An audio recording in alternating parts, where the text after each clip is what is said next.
¿Qué tal? Buenas noches. Domingo 17 de julio, ya en la segunda quincena del mes número 7. Ya pasamos el Ecuador del año, también el Ecuador del mes, pero aquí estamos nosotros con el mismo entusiasmo, calor, ganas de contarle noticias y muchas esperanzas en el país, en el mundo y en las noticias que le vamos a dar. ¿Qué tal? ¿Cómo está la audiencia con criterio? Bienvenidos a la edición de este domingo en la noche. Muchas gracias por permitirnos acompañarlos en el fin de este día de descanso, pero también permitir que estemos ahí con usted cuando se empieza la próxima semana. Buenas noches, televidentes con criterio. Es un gran gusto estar con ustedes en esta jornada. Ya estamos listos en el 17 de julio para arrancar con la discusión, con la presentación de los temas, con la plática sobre las cosas que más nos importan a los guatemaltecos y a buena parte de los habitantes del mundo. Para acompañarnos. Muy bien, pues vamos a empezar con este pupurrí de noticias que le hemos seleccionado para hoy.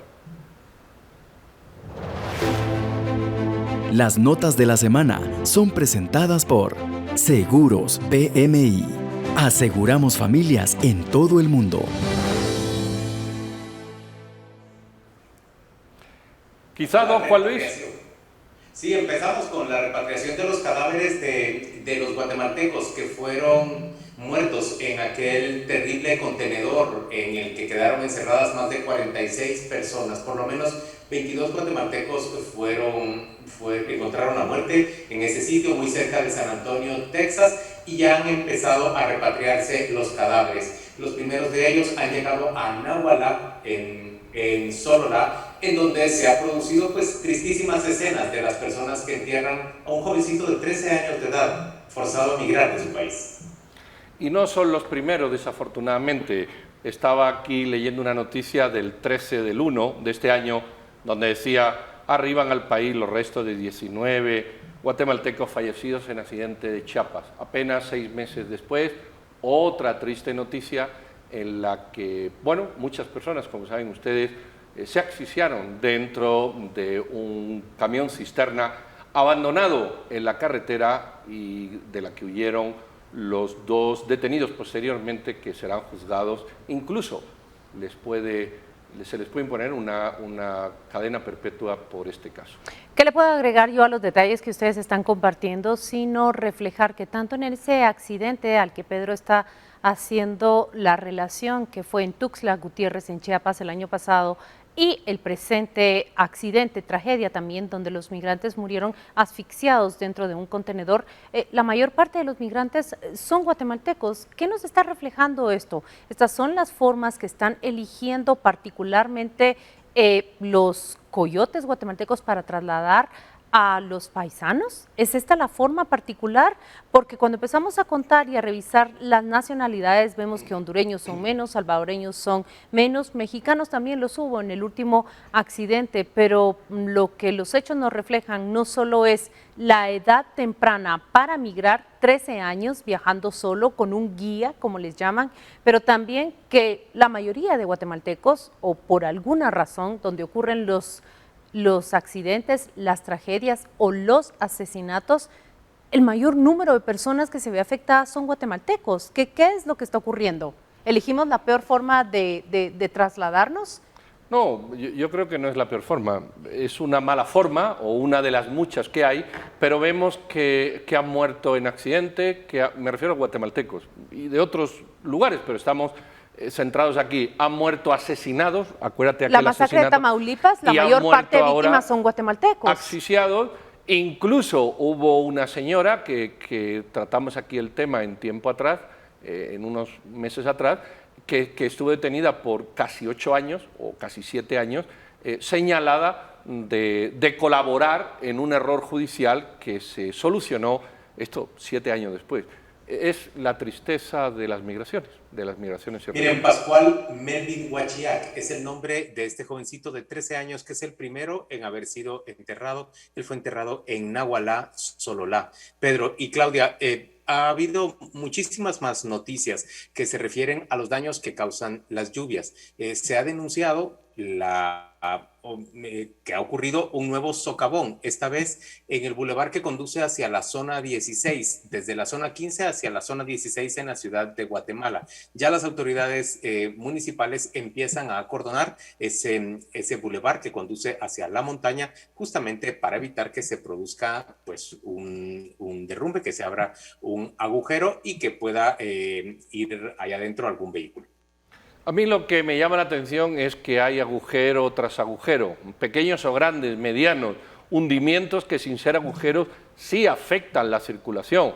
Yo los he visto en la 20 calle, en la 19, yo los he visto en el Boulevard Vista Hermosa, y eso lo que dice es que es presumible que los conductos de agua subterránea que hay debajo de la superficie estén más dañados de lo que pensamos.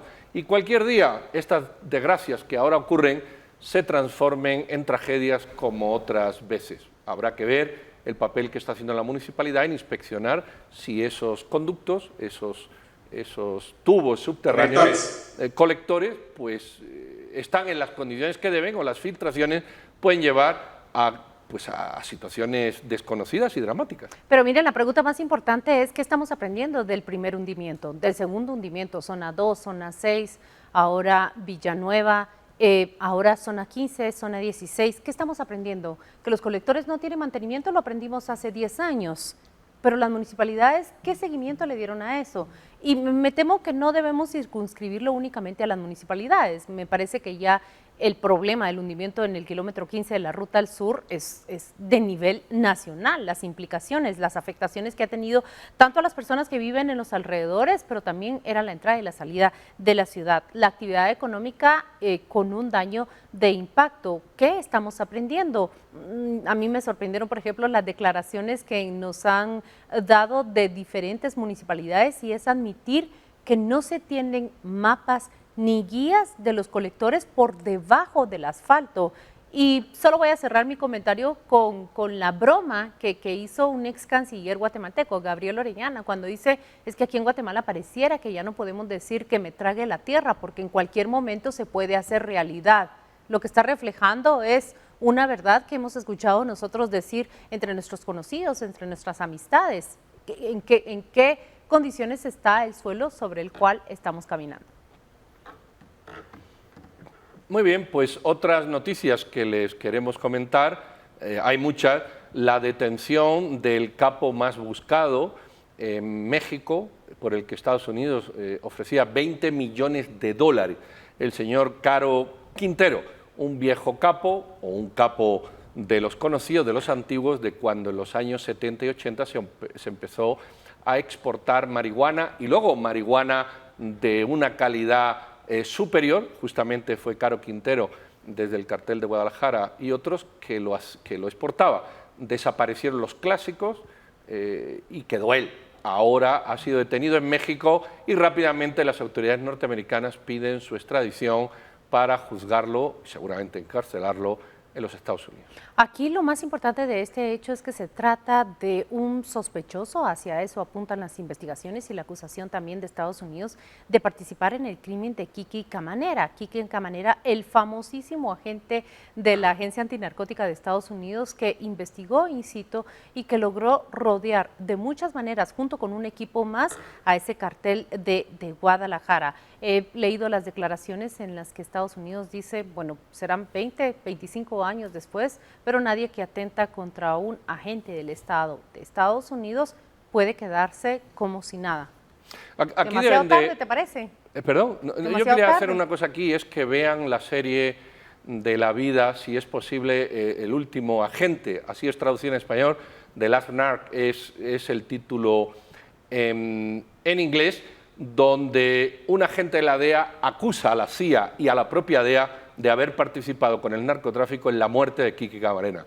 No es tan sencillo como ahora lo quieren presentar, sino que hay investigaciones de la propia DEA de que este agente fue asesinado por miembros del gobierno norteamericano y narcotraficantes, justamente por lo que sabía del escándalo Irán-Contra, algo que ocurrió en los 80 y que financió tanto la guerra Irán-Irak como la lucha de la contra nicaragüense. Mírelo y saque su propio criterio al respecto.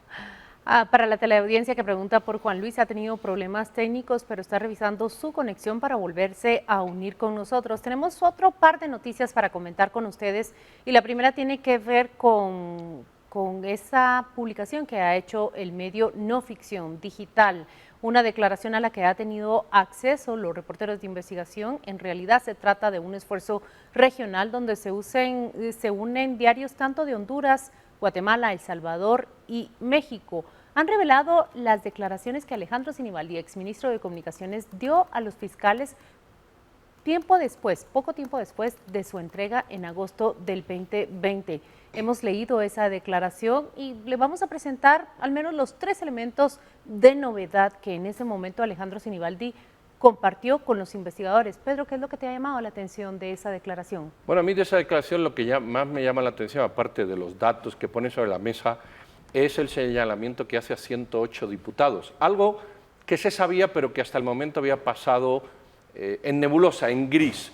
108 diputados que tuvieron que aprobar en los préstamos millonarios cercanos, muy cercanos, 399.4, 400 millones de dólares de 2 bancos, y que fueron los que le dieron vida al caso Odebrecht. Pareciera que Odebrecht fueron 3 o 4, y no, a lo mejor Odebrecht fueron más de 100, y esto creo yo que es la esencia de lo que Sinibaldi pone y de lo que creo que No Ficción va a seguir hablando. Sí, esa es una nota en entregas, es decir, una serie. Me ha llamado la atención, por ejemplo, ese tira y encoge que tuvo la exvicepresidenta Roxana Valdetti, según Alejandro Sinibaldi, ¿verdad? Son declaraciones que el exministro ha dado y peleaba por un porcentaje mayor. En su principio, la constructora brasileña, y esto ha sido cotejado con la declaración de los colaboradores eficaces en Brasil, hablaban de un 3% de esa cantidad que mi compañero ha revelado, pero después exigió un 7%. Se da cuenta de las cantidades millonarias que se supone negociaban como sobornos. Eso en primera instancia. En segunda es la negociación del voto de los diputados, 250,000 cada voto de esos diputados, y se pactó, según Alejandro Sinibaldi, en 2 pagos. El primero, antes de que empezaran a conocer la ley que le iba a dar forma al proyecto, y era como un anzuelo, ¿verdad? Era como aquello que iba a motivar. Es el enganche literalmente, y una vez aprobado el proyecto, iban a recibir la segunda parte. Mire, en un santiamén definieron un proyecto, la construcción de 140 kilómetros en la pista del sur-occidente. Esas me parecen que son las declaraciones más cruciales. La Fiscalía Especial contra la Impunidad ha dado una confirmación, ha verificado que en efecto esa es una declaración que Alejandro Sinibaldi prestó. Veremos en los siguientes días qué es lo que el medio digital nos comparte de más revelaciones. Y para terminar, tenemos que... ¿Lo ponemos ahora o lo dejamos para el final? Les compartimos un video. Bueno, podemos hacerlo ahora o al final. Hagámoslo al final. Al final vamos a comentarles a un nuevo cantante. Un video protagonizado por un nuevo cantante nacional que entre tragos, copas, amores y cariños aparece pues entonando Jefe de Jefes, un narco corrido, y proclamando las bondades políticas y del gobierno. Si mal estamos, no se puede imaginar a dónde hemos llegado y ni siquiera a dónde podemos llegar. Se lo vamos a presentar después de terminar esta conversación, volver con nuestros invitados en torno a la lista Engel, y al final le presentamos y le comentamos ese video. Las notas de la semana fueron presentadas por Seguros PMI. Aseguramos familias en todo el mundo. Bueno, le vamos a decir que dentro de una pausa muy breve volvemos con 2 invitados. ¿Quiénes son? Sí se lo vamos a presentar. Don Alfredo Ortega, abogado, y don Luis Mac, sociólogo. ¿De qué vamos a hablar? De esa filtración, llamémosle así de momento, de la lista Engel que se supo el viernes y que todavía no se ha hecho oficial. Justo de eso. Volvemos.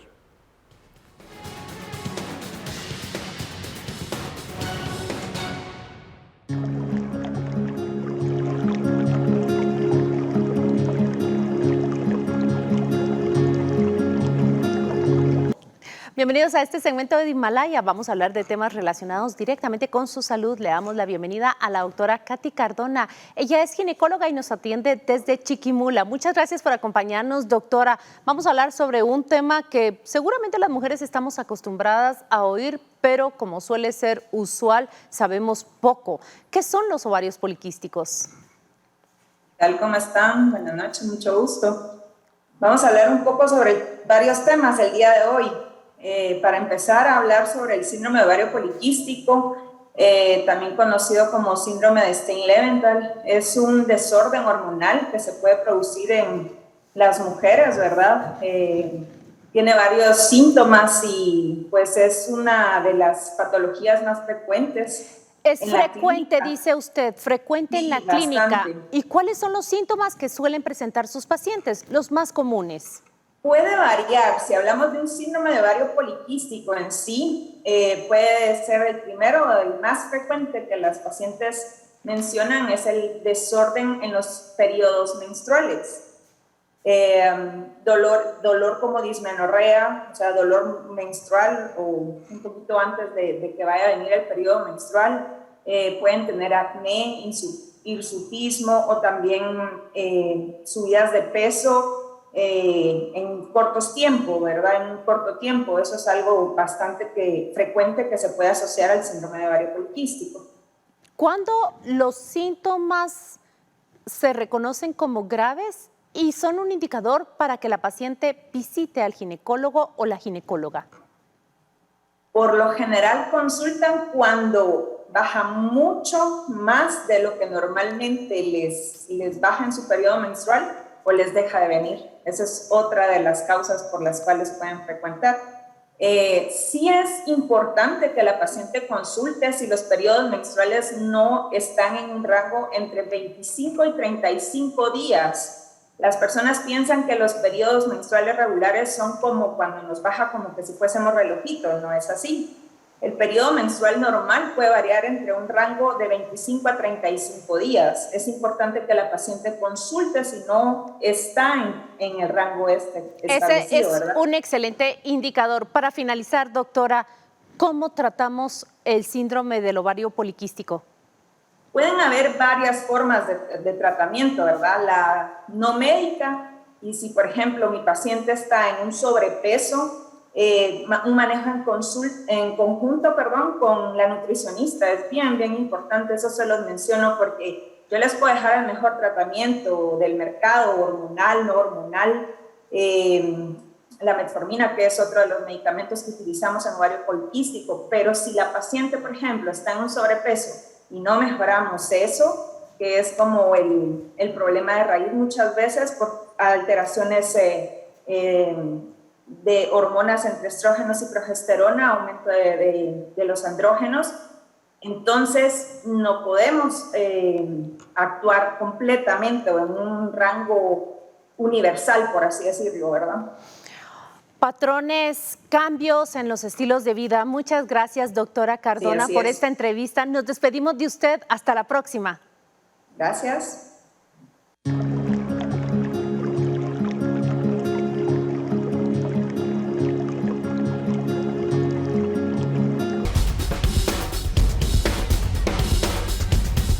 Muy bien, pues ya estamos de regreso, nuestros invitados en pantalla, don Juan Luis recuperado la imagen y el sonido, y le vamos a presentar a Alfredo Ortega, abogado, y Luis Mac, sociólogo. Jóvenes, bienvenidos, buenas noches. Don Juan Luis, para ti la primera pregunta. Muchas gracias. Arrancamos saludando a nuestros invitados y pidiéndole primero a Alfredo Ortega que nos ofrezca sus primeras impresiones sobre esa filtración que se produjo el viernes último de lo que oficialmente se dice que es una lista Engel incompleta, la más reciente versión. ¿Qué pensás, Alfredo, sobre esto? Bueno, muchísimas gracias por la pregunta, Juan Luis, y muchas gracias por la invitación a los colegas de Con Criterio.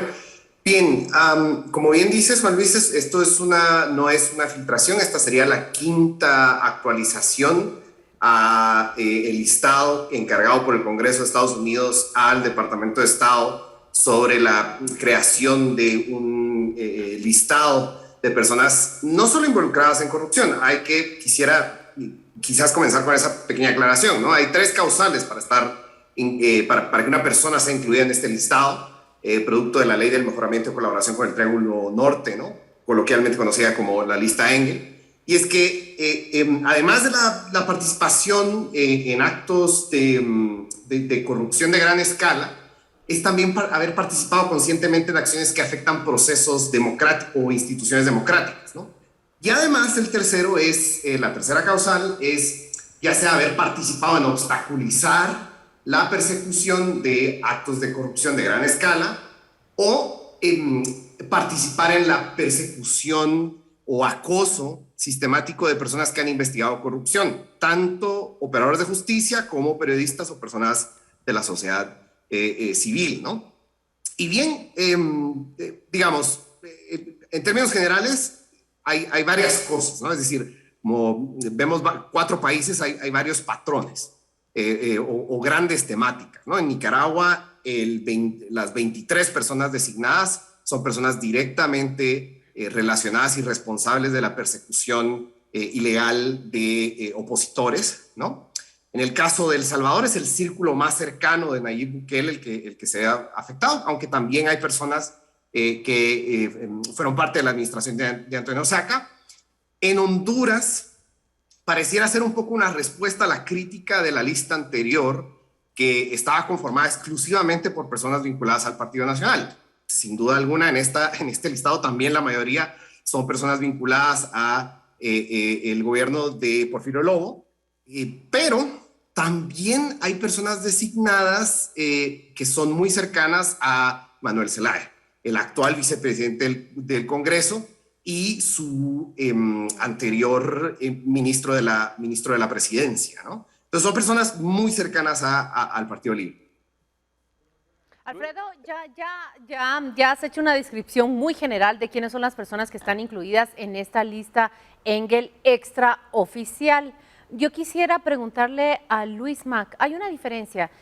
Si ustedes lo notan, Alfredo está mencionando a actores políticos o judiciales directos de los otros países, pero en Guatemala esta lista extraoficial que ha sido confirmada solo fuera de récord por funcionarios de la administración estadounidense, empieza a vincular a empresarios en el campo de la producción, distribución de energía eléctrica y también en el de la construcción. Luis Mac, ¿es acaso esta la gran diferencia y es acaso este nuevo tono una diferencia hacia el futuro en la elaboración de estos listados y sanciones?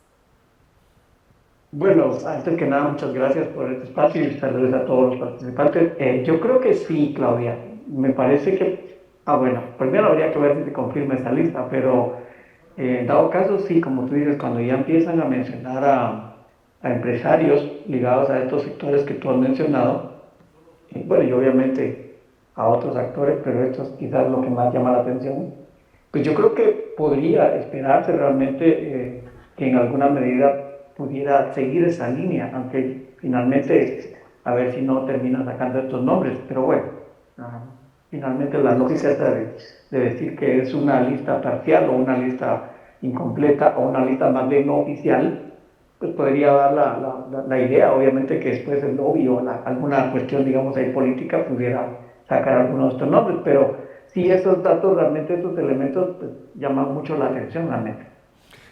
Alfredo, tú has hecho un análisis de las causas, de los motivos, y justamente yo el viernes me fijé en eso antes de que se dijera que es una lista incompleta. Yo creo que no solo es incompleta, sino que todavía no está terminada de redactar bien. Y sobre esta más mi pregunta.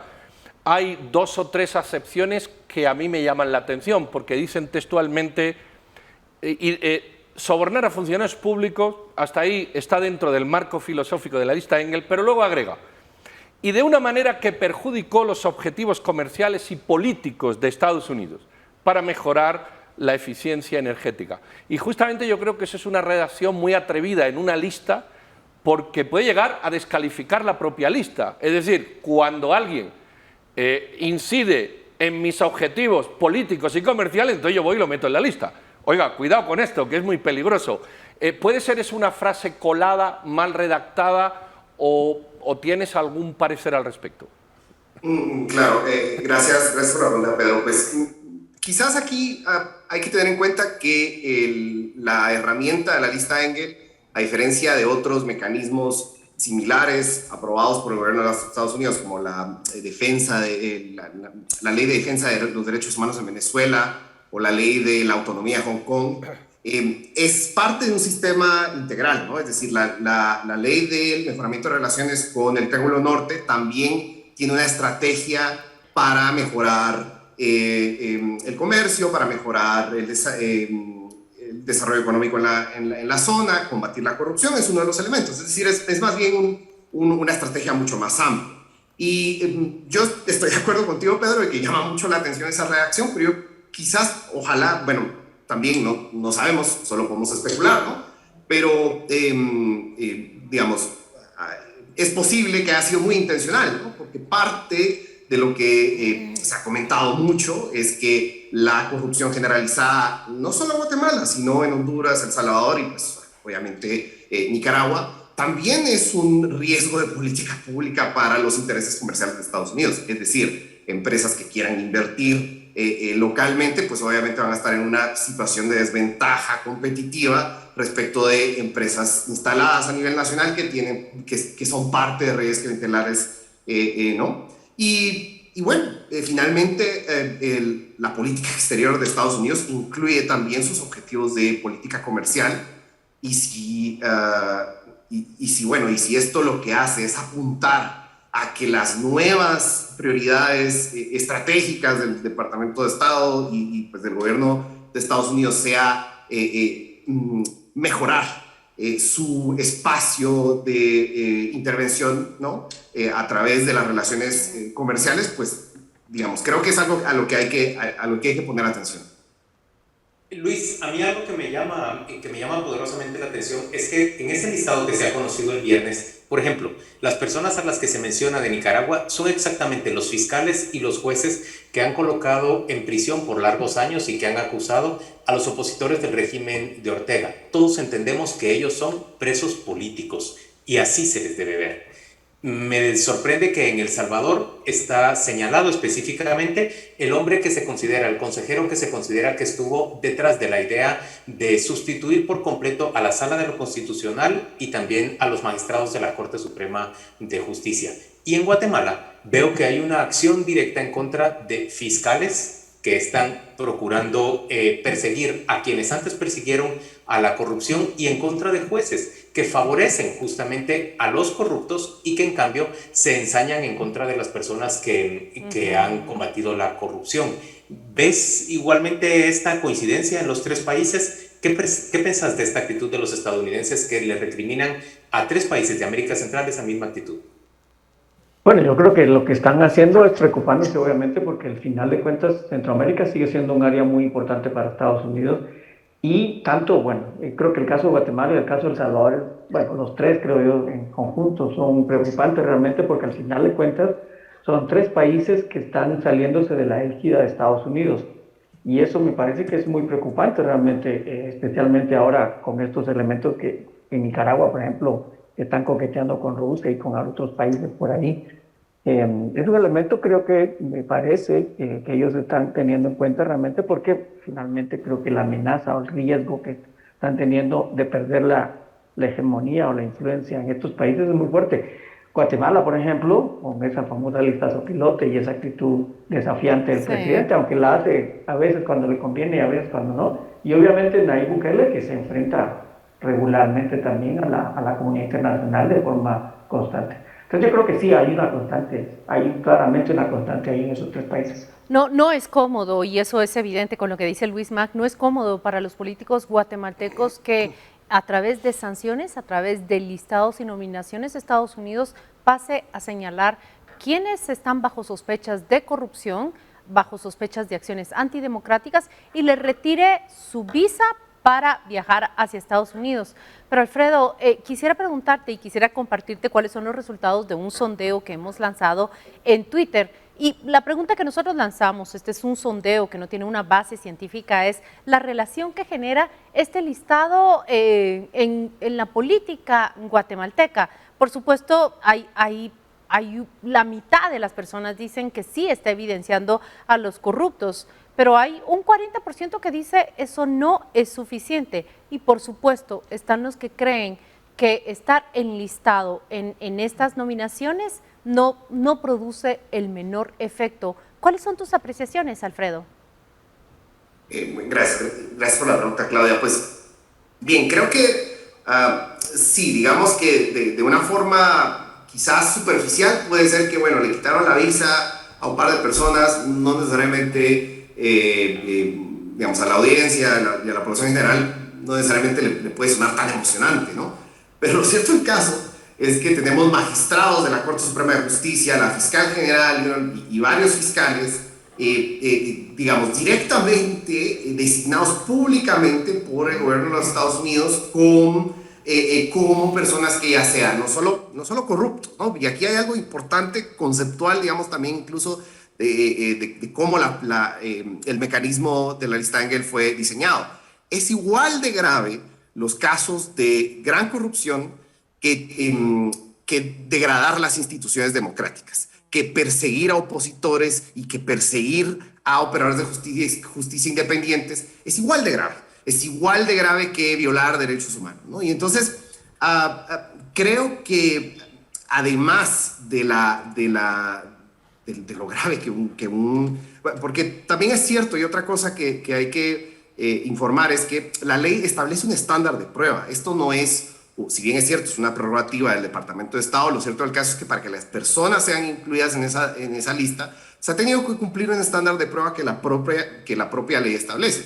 Es decir, nosotros estamos viendo la parte pública del informe, pero este informe tiene una parte que no es pública, que está clasificada, digamos, donde, por un lado, puede ser que estén designadas otras personas que no han sido designadas públicamente, pues, y que han igualmente sido sancionadas, pero también el detalle, los documentos y las razones por las cuales se han incluido a estas personas. Ahora bien, digamos, esto tiene varias vertientes. Hay una parte de las relaciones de Guatemala con su principal socio comercial, ¿no? y el principal destino de exportaciones y también la principal fuente de divisas, ¿no? Esa es una parte del problema.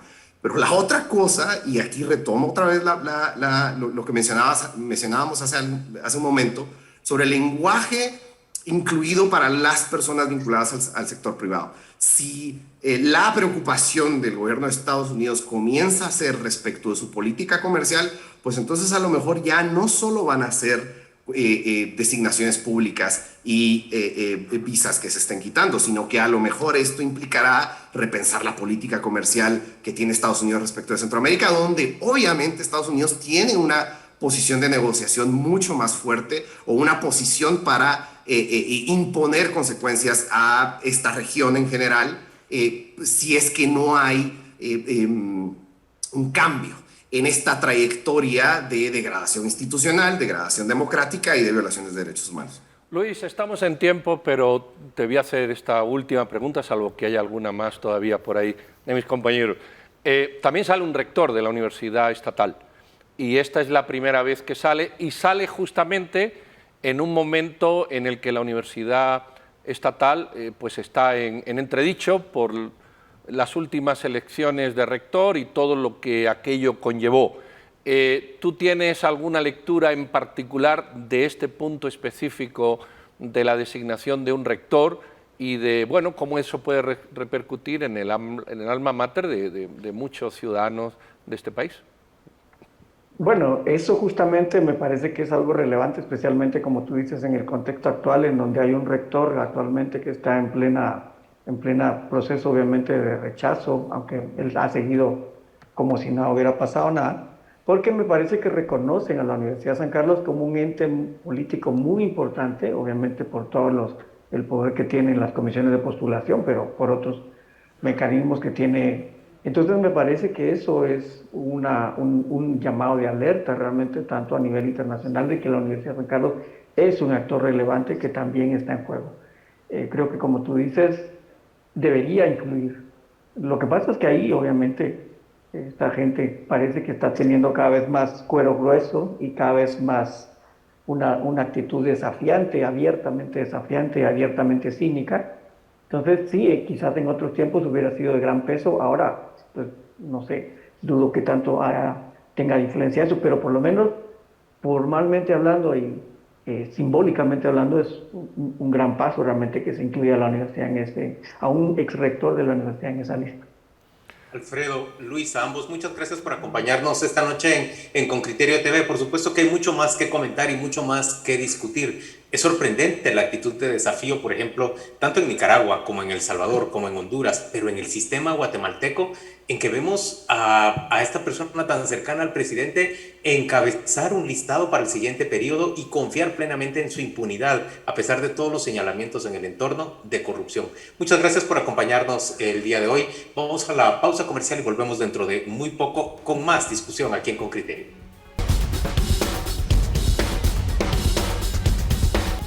A continuación vamos a presentarle al alcalde de Santa Catarina Pinula. Se trata de Sebastián Ciero. Nos acompaña esta noche porque tiene ciertos cambios, ciertos planes nuevos que van a cambiar quizás radicalmente, quizás medianamente el funcionamiento de Santa Catarina Pinula. Yo le doy la bienvenida al alcalde Ciero. Muchas gracias por acompañarnos en esta ocasión. ¿Qué tal, alcalde? Muy buenas noches, ¿cómo están? ¿Qué tal, alcalde? Buenas noches. Vamos a empezar con el plan de ordenamiento municipal, pero la pregunta básica para las personas que nos ven, el cierre y arreglo del puente del kilómetro 13, creo que es, o 3,5, 14, de la carretera, ¿forma parte de esto o es una cosa distinta? Es una cosa distinta. La reparación que se está haciendo en el puente de Santa Rosalía es un trabajo que venimos planificando con Covial desde hace más o menos un año, ya que pues, el puente estaba bastante deteriorado y generaba muchos accidentes, y lo que estamos buscando con estos trabajos es evitar que esos accidentes sigan sucediendo. Bueno, entonces, puesto sobre la mesa que eso es algo diferente que la municipalidad emprende para evitar accidentes, ¿sobre qué pilares se reordena, se configura o se reconfigura el plan de ordenamiento municipal? El plan de ordenamiento de Santa Catarina Pinula tiene 3 pilares fundamentales. El primero era reservar y mantener las áreas verdes del municipio y los bosques que cuenta. En el POT dejamos el 58% del municipio como área verde o área de bosque, que es uno de los activos más valiosos que tiene el municipio y que es el activo más importante considerado por nuestros vecinos. El segundo, que va de la mano con el primero, es el tema de la recarga hídrica. Hicimos planes y hicimos ciertas modificaciones a los parámetros de construcción del municipio para garantizar la recarga hídrica del municipio, para que así sigamos contando con agua por los próximos 50 años, ya que pues, la falta de agua es un problema muy fuerte en Santa Catarina Pinula que estamos afrontando a nivel de departamento, estoy seguro que a nivel país. Y el tercero era la movilidad, es diseñar dónde van las carreteras y las calles que le hace falta al municipio y establecer por dónde van a pasar y dejar reservadas esas tierras de una vez exclusivamente para calles. Entonces, en este plan lo que estamos diciendo es que se van a hacer 8 calles nuevas en el transcurso de los próximos 20 a 30 años, ya que el plan está diseñado para 50 años, pero ya quedan apartadas las áreas o los espacios para poder construir estas carreteras que le terminen de dar una conectividad al municipio y empezar a resolver los embudos que se encuentran en todo el municipio. Alcalde, por supuesto que los temas que nos mencionó son interesantes y tendría una pregunta para cada uno de los pilares, pero quiero empezar por este último que usted citó y se lo quiero presentar a propósito de la preocupación y de la situación que vivimos los capitalinos, bueno, en general los guatemaltecos. Habla usted de calles, de infraestructura. En un fin de semana cuando nos enteramos, por ejemplo, de la alerta que hay sobre un nuevo hundimiento entre la zona 16 y la zona 15, háblenos de Santa Catarina Pinula. ¿Registran alertas? ¿Cuál es el sistema que tienen de prevención? ¿Y cuál es la necesidad básica y urgente en este tema? Nosotros tenemos un departamento de riesgo que es el que se encarga de asistir ante cualquier reporte de alguna situación similar a esta. Ellos se presentan al lugar, son unos ingenieros que hacen un análisis y en base a ese análisis ya se toman los diferentes caminos. Ellos van de la mano de Conred. Nosotros tenemos reportes o situaciones que tenemos que atender más o menos 3 veces a la semana de este tipo, y lo que tratamos es de atenderlo lo antes posible, ya que si se arreglan en el corto plazo todavía las logramos atender cuando es algo pequeño y evitar que las emergencias crezcan. Alcalde, creo haber escuchado 58% del territorio del municipio destinado a áreas verdes. Se entiende que serán bosques, parques, etcétera.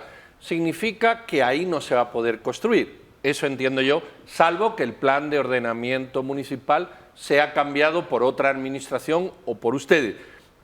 ¿Cuánto margen queda para el crecimiento del municipio en ese, si el 58 es correcto, en ese 42%? ¿Ya está todo construido o hay margen para que el municipio crezca respetando ese 58% de áreas verdes? Tenemos un margen del 18% pendiente de construir. O sea, estamos dejando el 58% del municipio y tenemos un 18% todavía disponible para la construcción, que nuestros cálculos estiman que ese 18% nos alcanzan al ritmo de construcción que va el municipio para los próximos 30 a 40 años. Después de eso, pues ya entraremos en un proceso de que se empiezan a demoler construcciones antiguas para empezar a construir nuevos edificios o nuevas áreas, pero lo que definimos es que Santa Catarina por los próximos 50 años es un municipio residencial donde lo que buscan los vecinos es tener aquí sus casas con jardín. Permítame que le insista en esta pregunta. ¿Significa que alguien que compre ahora una vivienda en el municipio de Santa Catarina, ahora o dentro de 10 años, hay una plusvalía agregada de ese 58% de respeto en el plan de ordenamiento municipal, de que las vistas que tiene las va a seguir teniendo? Por poner un ejemplo, o el acceso que pueda tener a las zonas verdes que en el plan están como no edificables, lo va a tener por los próximos 30 o 50 años. ¿Lo que digo es correcto? Correcto. Hemos diseñado el POT para que sea válido en la ruta del municipio por 50 años, entonces lo que queremos es mantener como mínimo por 50 años los bosques que hoy por hoy ya existen en el municipio. Entonces, si ustedes hoy compran una casa o construyen una casa a la orilla de un bosque o con vista a un bosque, pues lo que genera el POT es que se va a garantizar que ese bosque siga existiendo por los próximos 50 años. Bueno, hay otra pregunta. Quizás cuando uno vive por la zona le surgen preguntas con mayor frecuencia. Las calles, usted ha dicho vamos a hacer calles, pero luego ha dicho carretera, es decir, son espacios más grandes. El municipio tiene, vamos a decir, el núcleo urbano más central y luego una periferia enorme que abarca muchas hectáreas. ¿Nos puede adelantar algo de esas calles o de esas carreteras en relación con la movilidad y con los puntos, vamos a decir, negros, oscuros o los tapones que aunque se han mejorado, pues todavía existen? Sí, es más, si ustedes entran a la página de la municipalidad, ssp.gov.gt, van a encontrar una pestaña que dice POT. Si se meten a esa pestaña, ahí van a poder encontrar el mapa de movilidad donde se encuentran diseñadas ya estas calles. De las principales es una calle que va a ir entre el kilómetro 12, abajito del Paso Nivel de Santa Rosalía, hacia salir a zona 16, a la altura más o menos del Colegio Interamericano. La otra calle va de Puerta Parada, también hacia zona 16, para salir más o menos a la altura de la entrada a Hacienda Real o al Paso Nivel del Pulté. También tenemos otra calle que queremos conectar Mushbal con el pueblito y el casco urbano. Tenemos un par de calles en la parte de arriba de Carretera Salvador para interconectar las aldeas del Pajón, Laguna Bermeja y Cristo Rey.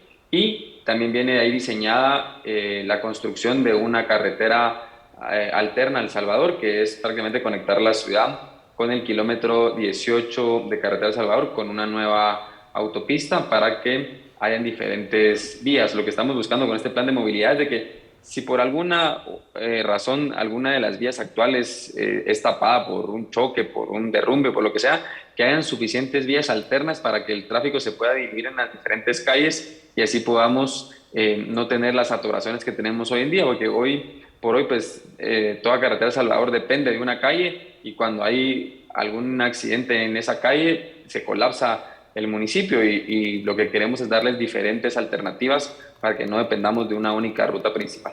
redundancia para la movilidad. Muchas gracias, alcalde Sebastián Ciero, por atendernos en esta entrevista. Nosotros le deseamos una feliz noche y muchos éxitos en todos los proyectos que está emprendiendo. Muchísimas gracias y saludos a todos. Gracias, feliz noche. Vamos a corte y volvemos con ese video del nuevo cantautor nacional que le vamos a presentar pues en breve.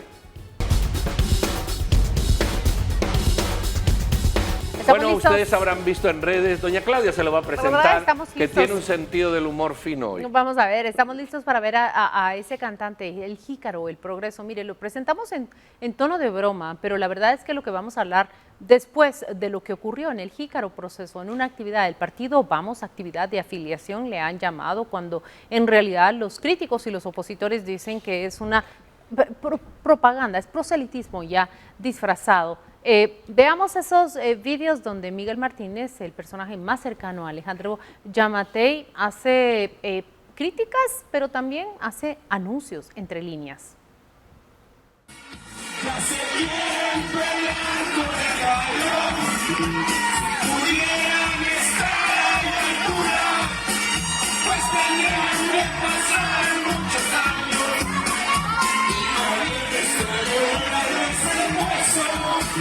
Donde yo me la paso ordenando.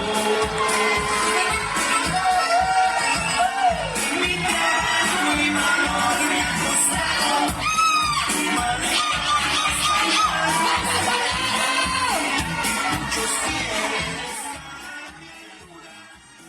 Ahí ven ustedes el corrido Jefe de Jefes.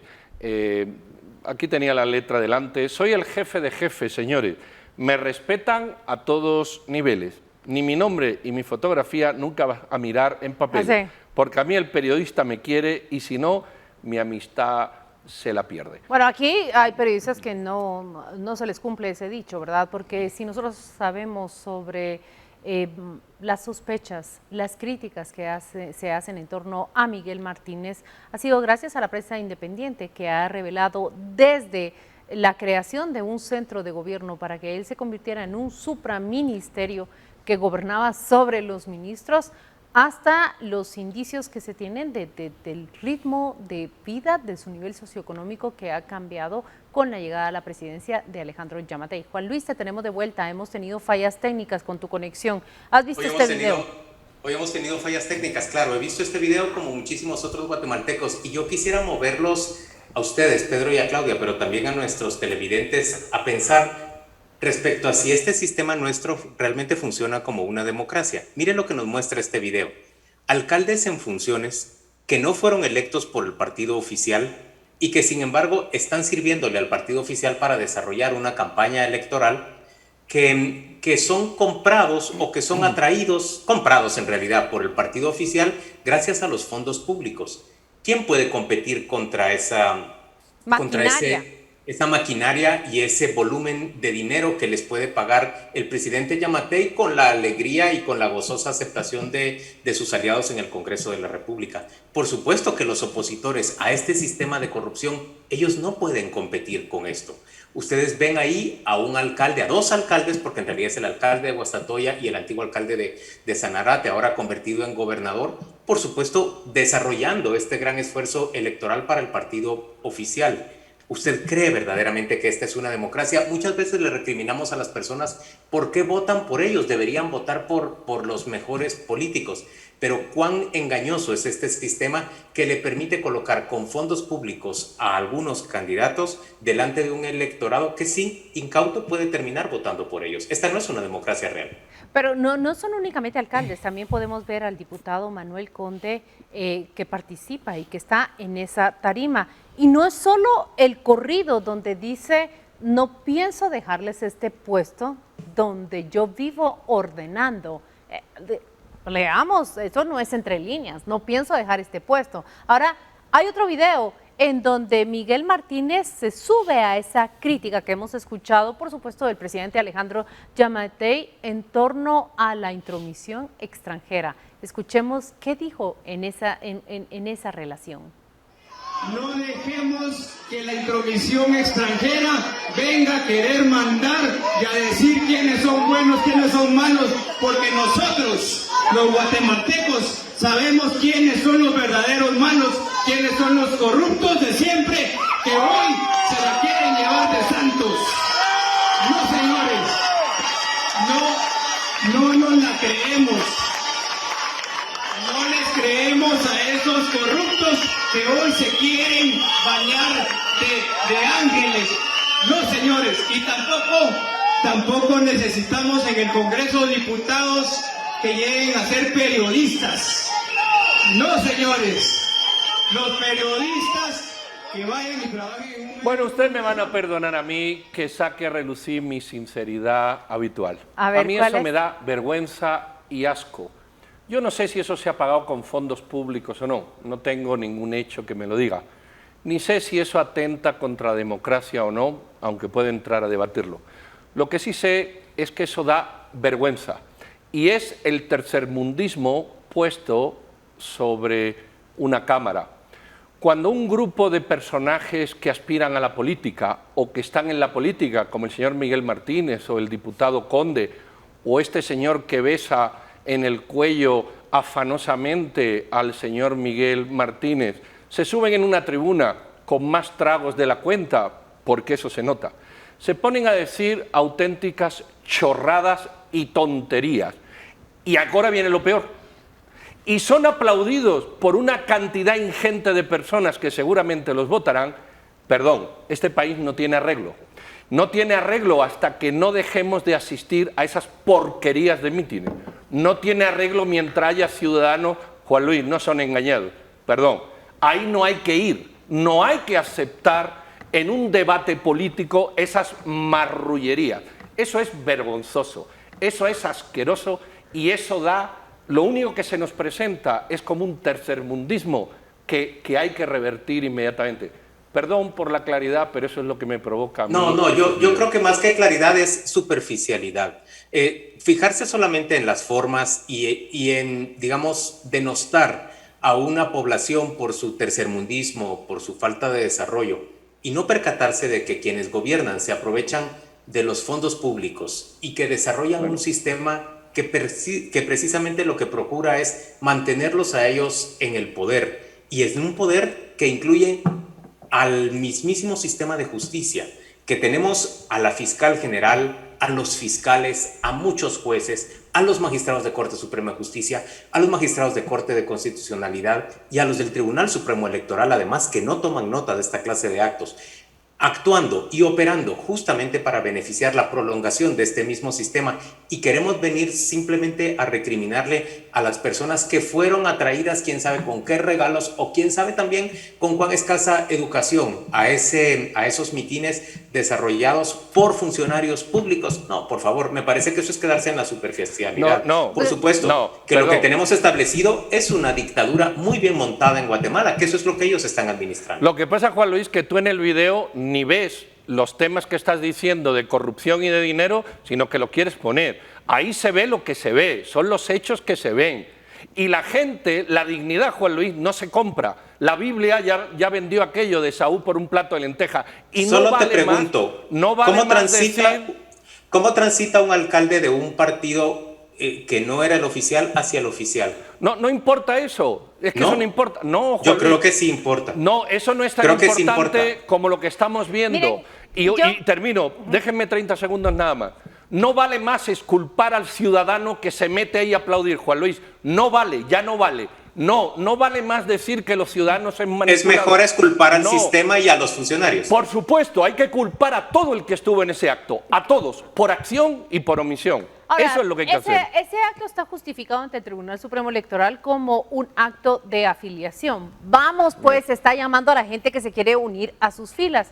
Pero lo que quisiera decirles es que si tomamos la fotografía de ese evento y tratamos de relacionarla, hay un antecedente muy cercano, y pensé en aquellos mítines del Partido Patriota. ¿Recuerdan ustedes cuando Roxana Valdetti pretende mostrar y pretende abanderar directamente a Alejandro Sinibaldi como el bendecido, pues, de toda la organización? ¿Recuerdan la fotografía de los alcaldes que están celebrando junto con ella, alcaldes, gobernadores, diputados, que no pertenecían necesariamente a ese partido? Y lo que nos estaba mostrando es cómo, previo a un año electoral, la maquinaria estatal es utilizada justamente para atraer a afiliados, para atraer a votantes y lanzar campañas sin precedentes. Esta es la relación inmediata que yo interpreto, que yo encuentro. Me preocupa, por supuesto, sí, un mitin político que debería de ser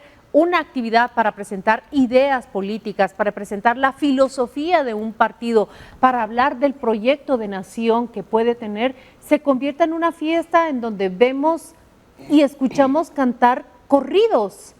Pero eso es lo que a mí me preocupa, cantar y celebrar corridos. En donde... Televidente, si usted fuera magistrado del Tribunal Supremo Electoral o funcionario del Tribunal Supremo Electoral, ¿usted se tragaría el cuento de que este fue un acto para hacer proselitismo y atraer nuevos afiliados al partido oficial?